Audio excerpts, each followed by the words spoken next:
Halo teman-teman, kembali lagi bersama saya di Antimi Film. Kali ini saya akan menceritakan sebuah film berjudul The Escort yang rilis pada tahun 2016.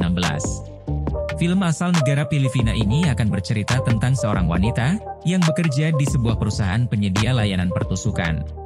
Ia juga dipaksa untuk menemani para pria kaya dan harus merelakan kerapatan goanya demi uang untuk biaya pengobatan.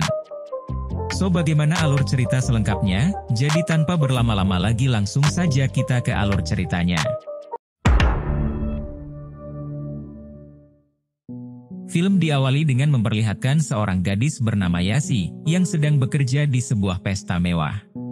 Saat itu ketika Yasi mengantarkan minuman kepada seorang pria tua, tiba-tiba saja pria tua itu menanyakan sebuah pertanyaan yang membuat Yasi sangat kesal.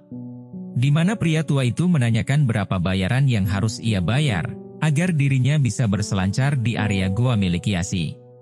Sampai sesaat setelah itu terlihat seorang pria bernama Cyrus, yang memberitahu si pria tua jika Yasi hanya seorang pelayan saja. Sementara Yasi diberitahu oleh salah satu temannya, jika pria tua itu sangat tertarik dan ingin bersenang-senang dengannya. Si teman juga menjelaskan tentang apa itu The Escort, atau seseorang yang akan dibayar untuk menemani seseorang dengan bayaran yang tinggi. Keesokan harinya terlihat seorang pejabat kaya bernama Gary yang sedang melaksanakan prosesi pemakaman istrinya.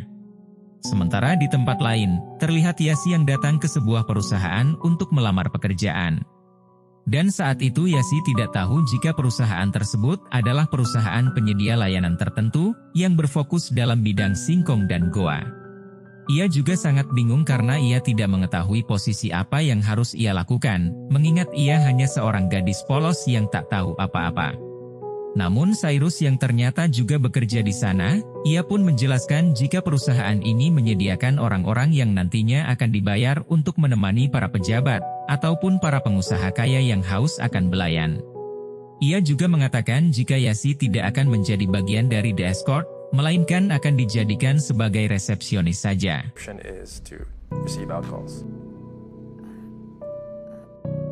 Keesokan harinya saat hari pertama Yasi bekerja di perusahaan itu, ia tak sengaja berpapasan dengan Gary, yang kebetulan sedang berkunjung untuk menggunakan layanan di perusahaan tersebut.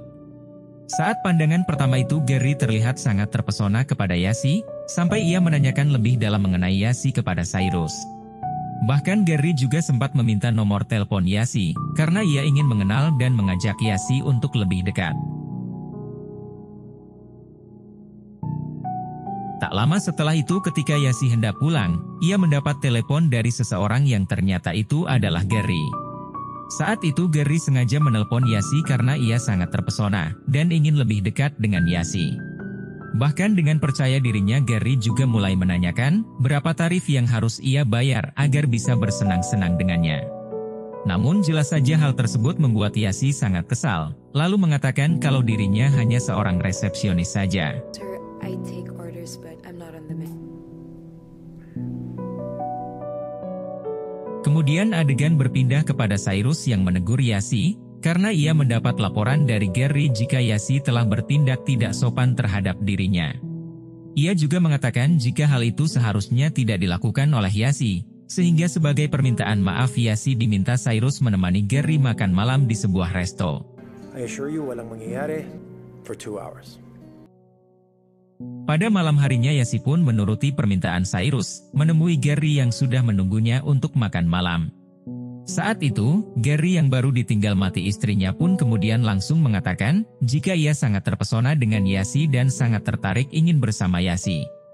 Bahkan Gary juga sempat membuat Yasi marah, karena ia menanyakan tentang status kepemilikan goa Yasi, apakah pernah terbelah atau belum.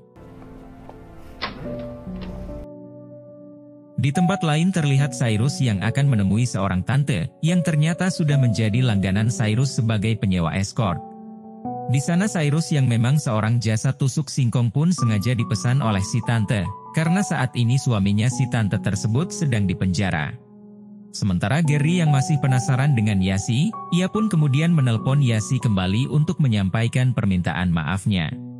Namun saat itu Yasi menolak permintaan maaf tersebut, karena kini ia sudah mengetahui sifat sebenarnya dari si Gary alias si duda kaya ini. kung umabot sa pangatlo. Keesokan harinya ketika Yasi dan Cyrus bertemu di sebuah kafe, tiba-tiba saja suatu hal yang tidak terduga pun terasa oleh keduanya. Di mana benih-benih cinta antara mereka mulai tumbuh, ketika keduanya mulai saling tatap mata dengan tatapan yang sangat dalam. Sampai semenjak saat itulah kedekatan mereka menjadi semakin dekat, dan saling memiliki perasaan satu sama lain. Bahkan Cyrus juga mengajak Yasi berlibur ke sebuah villa, dan memperlakukannya layaknya seorang kekasih yang sangat ia cintai.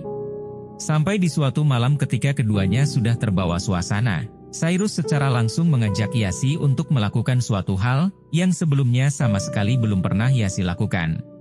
Namun sayangnya ajakan tersebut ditolak, mengingat Yasi yang masih polos dan belum siap untuk melakukan hal tersebut. Dito ka tayo hintayin. Singkat cerita, pada malam hari terlihat Cyrus yang didatangi oleh si tante, untuk mengatakan jika hubungan mereka harus berakhir karena diketahui oleh suaminya. Percakapan keduanya pun ternyata didengar oleh Yasi, sampai membuat Yasi sangat kecewa dan menangis meratapi kenyataannya. Sampai tak lama setelah itu ia pun mendapat telepon dari Gary, yang sengaja menelponnya untuk mengundangnya menghadiri acara pesta di rumahnya. Namun ketika Yasi telah sampai di rumah Gary, ia malah mendapatkan sebuah kenyataan yang benar-benar sangat mengejutkan. Di mana saat itu Gary secara terbuka memberikan sebuah cincin, sebagai lamaran dan bukti jika Gary benar-benar sangat mencintai Yasi. Namun sayangnya Yasi mengatakan jika ia tidak bisa menerima lamaran tersebut, karena saat ini cintanya hanya tertuju kepada Cyrus saja. Meskipun pada kenyataannya Cyrus sempat membuat dirinya kecewa. Di tempat lain terlihat Cyrus yang sedang dikejar oleh orang-orang suruhan dari suami si tante yang pernah menyewa jasa Cyrus. Namun saat Cyrus akan dihabisi, tiba-tiba saja Gary menelpon dan meminta kepada suami si tante untuk tidak menghabisinya.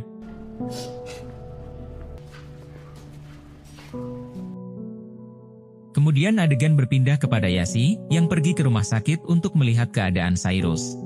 Setelah mengetahui keadaan Cyrus yang buruk, kini Yasi pun sangat bingung, karena Cyrus membutuhkan dana yang sangat besar untuk biaya pengobatannya. Ia juga sempat pergi ke sebuah bank untuk mengambil uang tabungannya, namun sayangnya uang tersebut masih tidak cukup. Sampai karena hal itulah kini pikirannya pun tertuju kepada Gary, yang menurutnya mungkin bisa meminjamkan uang. Pada malam harinya Yasi pun mencoba menemui Gary di rumahnya, lalu mencoba meminjam uang dan menjelaskan lebih jelas tentang semua yang terjadi. Sementara Gary yang memang memiliki perasaan kepada Yasi, ia pun kemudian mengatakan jika ia akan meminjamkan berapapun yang Yasi butuhkan. Namun dengan satu syarat, jika Yasi bersedia memberikan goa tersegelnya hanya di malam itu saja. Sampai karena Yasi yang memang sangat membutuhkan uang itu pun, secara terpaksa harus menerima semua kenyataan itu. Ia rela memberikan goa yang belum tersentuh oleh siapapun, demi mendapatkan uang untuk biaya pengobatan Cyrus.